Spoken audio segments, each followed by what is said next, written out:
Okay, so for session 3 today, we've got a series of 3 speakers. The session is called More Brisbane World War II Stories.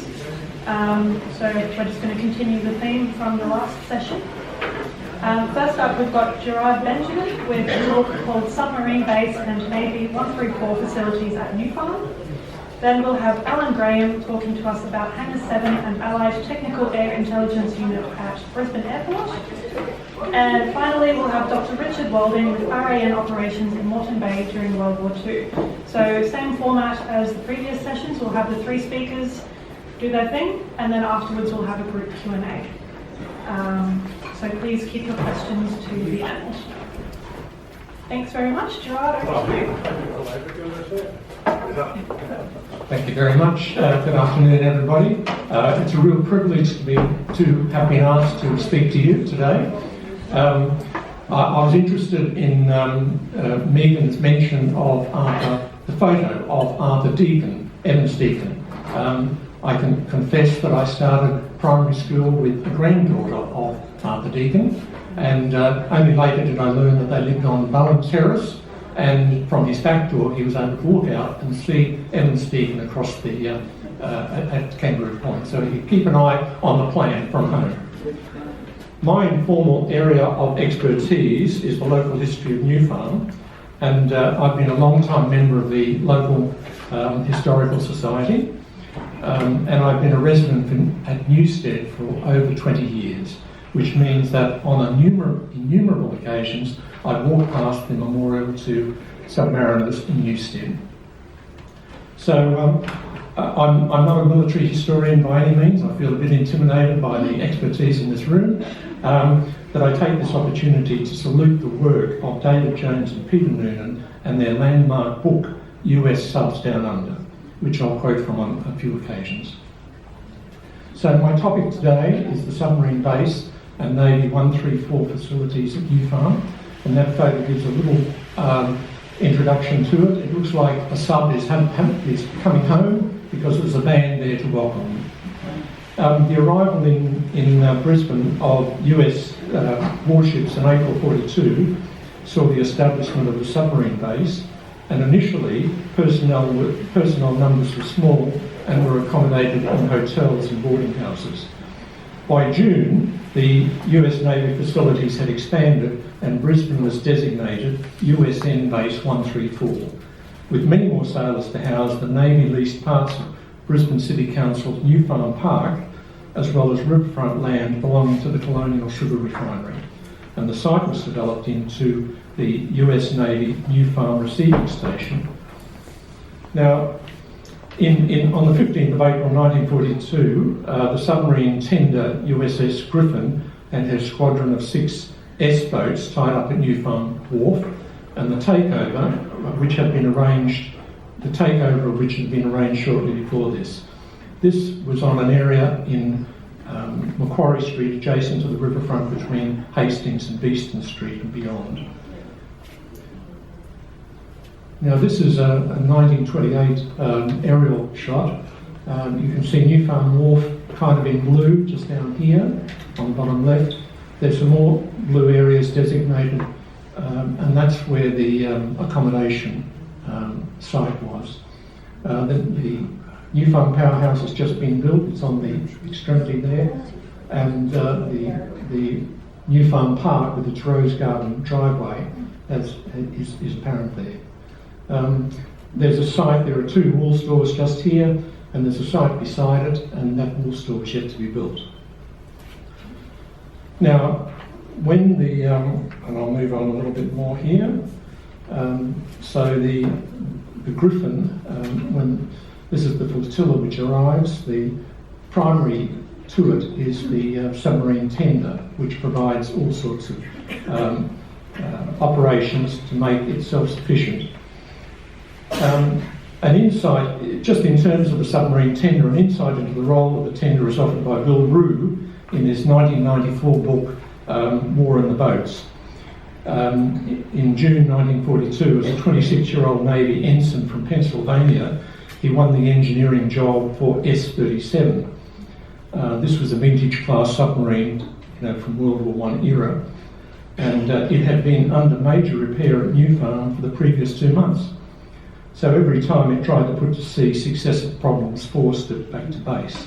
For example, a sea test enabled it to sit at 103 feet on the bottom of Moreton Bay, but when they tried a deeper test to 135 feet, they got leaks.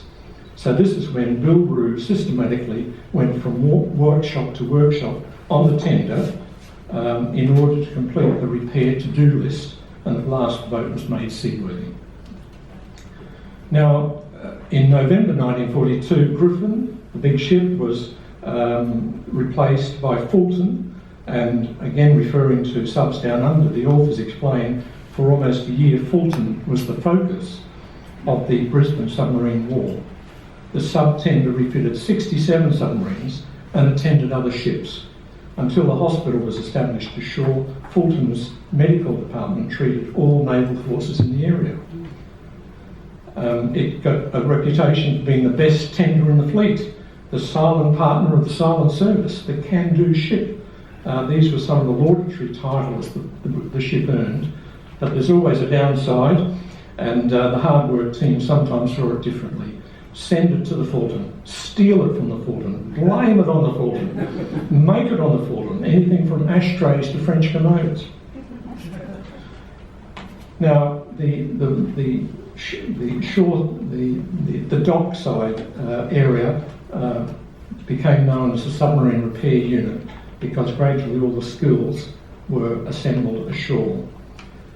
And this was I'll just skip through some of these photos, and that's a crew of S-44, a sister ship of S-37, and that's the view from the tender looking down on the business going on the water. Now, when we move to the submarine repair unit, there's the entrance to it off Macquarie Street, adjacent to Hastings Street in Newstead. And these are a couple of ceremonies looking up. On the top left-hand side, that's Macquarie Street, a shop on Macquarie Street, just off the edge of the photo. And here we have the dispatcher's office, just inside the repair unit. I'm indebted to the Maritime Museum for having a blueprint of the base, and I've added a little bit of colour to it. And the idea was that there are two buildings. There's a driveway entrance. You enter on the left, it's a one-way system driving right down and right back to the dock. And here's a photo of traffic on the left side heading down, the tender tied up there. I'll go through a little bit of detail here because the main entrance, there was a one-way system of traffic, yes, and behind the gate here is number 1 barracks housing 80 men and stores building, while number 2 barracks faced the river with a sick bay at the end there. A 2-storey medical building had 28 beds. Now the buildings along Macquarie Street, along here, served the personnel. There was a duty office, a fire station, a laundry, an officers' club, and getting right down to the old brick public works building in pink there, that's still existing. It's called the engine room today. Beyond that, here we go, we continue along here, multi-purpose building, number 3 barracks, movie theatre, a beer hall and other facilities. Underneath was a large air raid shelter, and then further downstream there was another air raid shelter with the duty officers and the chief petty officers' quarters, including the mess, galley, garage and armoury. And past the lower Macquarie Street gate was the attack teacher, which was a mock-up of a conning tower and control room. And at the far end were the blacksmith and pipe turner shops, an ice plant, a diving and paint lockers, and then back along the northern boundary were quarters for 80 officers. Along the wharf there were workshops and storage areas for the ship and boat repair sections, and in the sheds were all the shops to complete the overhaul up to 7 subs a month. The addition most obvious to Brisbane citizens was a sort of a control tower on the river shed's roof. I don't have a photo of that. The installation was described as ingenious because by August 1943 the workshops could complete 70% of the sub's overhaul, and after that, with the arrival of gyro, radio, sound and battery equipment and their operators, the base's capacity reached 100%.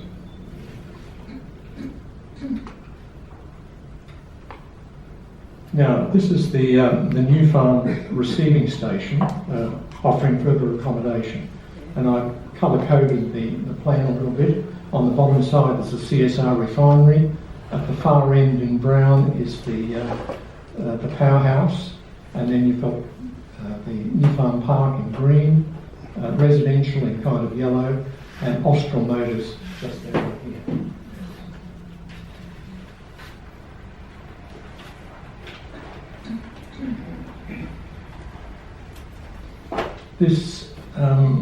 This receiving station, if ever you've driven to the powerhouse for a performance, you've driven down Lamington Street, so you've passed it. All of this is on the right hand side there.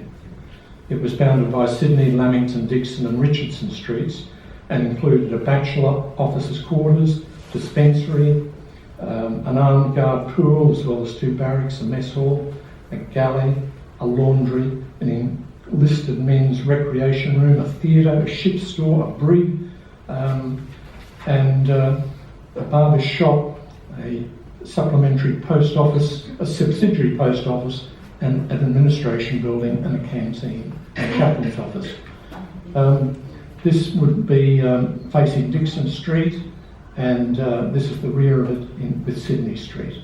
And I have a little personal note I can add here, in that when my father finished his service with the Australian Army during the war in New Guinea and Rabaul, he returned to Rockhampton on his discharge, and he had a job with the PMG's department. And they said, go to Brisbane and attend the technicians training school. So he found placed a board in Mark Street, New Farm, walked along Sydney Street to attend his first day at the technician school, and it was in the premises, former US Navy premises, just there on the corner.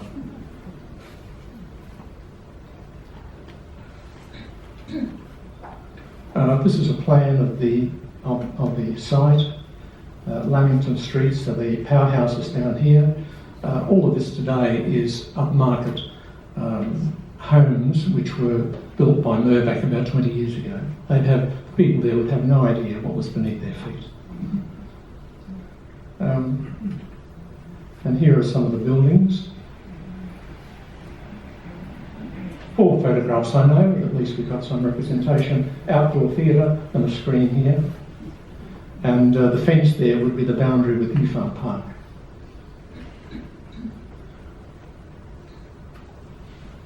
And there's Sydney Street and Lamington Street on the road to the powerhouse.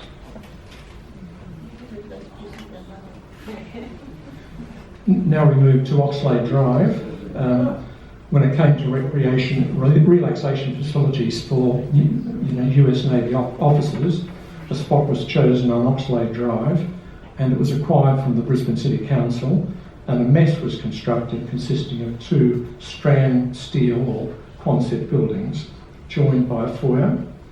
In one of the buildings was a club, bar and dining area, and the other building was was a dance floor and a bandstand. The spot had previously been a rubbish dump, so it had been levelled, and the report at the end of it was that it was a Brisbane River showplace for officers. Gerard, those buildings came from Camp Columbia. There you are. Yes. There you are. Yeah, they were transported from Camp Columbia to here in 1946. There you go. Yeah. In 1946? I think around that time. Yeah. It would have been earlier during wartime. Okay. Yeah. Yeah. And my witness for this is the gentleman died last year, but he was a long-time New Farm resident. In 1942, he was a curious 7-year-old whose family lived in Oxlade Drive. His father was a builder, and he was on holiday from New Farm State School, and he saw trucks and machinery rumbling past his front gate, and he followed them, and as a result, he enjoyed what could have been headlined a boy's eye view of Quonset assembly. He said there were African American troops who did the building, white supervisors. At lunchtime they'd all stopped work, they shared their lunch with him. He said the thing that knocked him out the most was a crane on the back of a truck which did all the work. He had never seen anything like this. And in his recollection of it was that I felt like a little boy in heaven when the Yanks let me be part of this building operation. What an experience. So this original building is still at New Farm. It used to be Riverside Ballroom, some of you would know it from that. And these days it's known as the Officers' Mess, a function centre. New Farm was regarded as a great posting. The submarine base was close to the New Farm tram terminus. The terminus was just across the road. The barracks were a short walk away. Within 15 minutes, the sailors could be in the centre of Brisbane.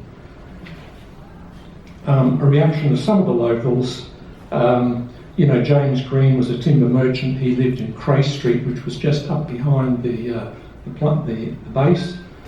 He decided to move his family out of the target zone to the relative safety of Coorparoo.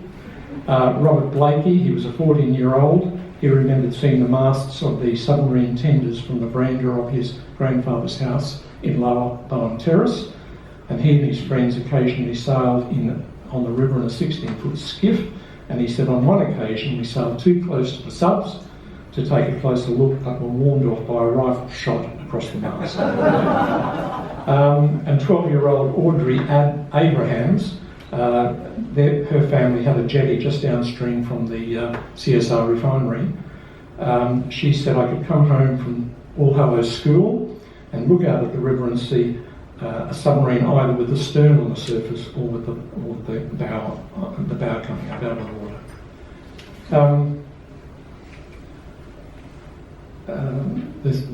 In 1995, a memorial was installed in Newstead Park to the submariners, and in 2013 the Submariners Heritage Walk was opened, and that brick building there, you saw it as part of the blueprint. That's the last remaining building for that site. And now that we've reached the end of the line, just on a humorous note, some architect in Newstead was so overwhelmed with the story of the submarine base that he designed this building. It's an apartment block called Obsidian, and it's located in 14 Hammond Street, Tenerife.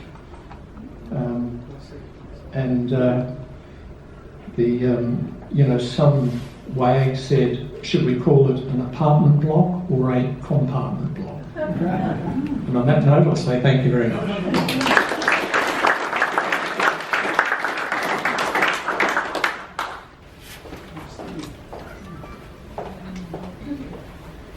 Thanks very much, Gerard, and thank you for being ahead of time. As chair, that makes my job very easy.